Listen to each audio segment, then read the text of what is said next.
कत्ल करवाना चाहते हैं।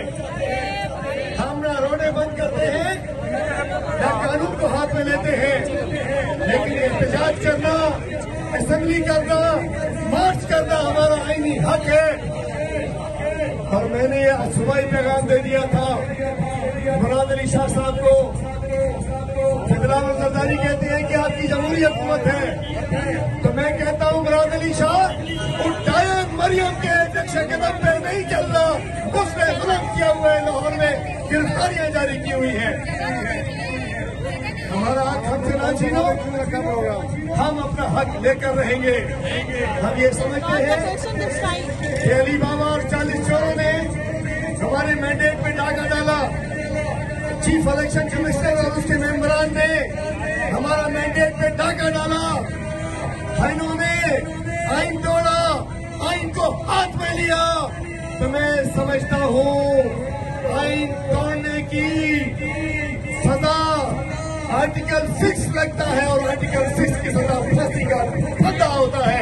अवाम की आपने अवाम का मैंडेट छीना है, अब अपना मैंडेट अवामी अदालतों में आपसे वापस लेंगे। क्योंकि आप अपनी वॉक जारी रखें। मैंने अब पूरे कराची के हर जिले में जाना है। पुरअमन होना चाहिए। हम पुरअमन लोग हैं, कानून को हाथ में नहीं लेना और अपना इंसाफ हासिल करना है।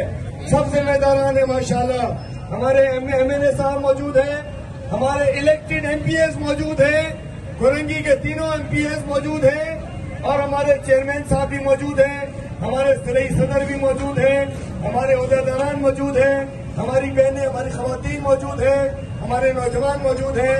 आखिरी बात, हक अपना छीन कर लेना है, लेकिन कानून और आइन के दायरे में रहते हुए साडा हक नारा इमरान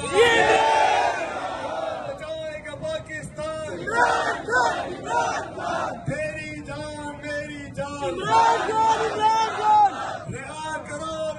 करो, रिहा करो रिहा करो, ना वो बागी ना गद्दार, हम सबको है उससे प्यार।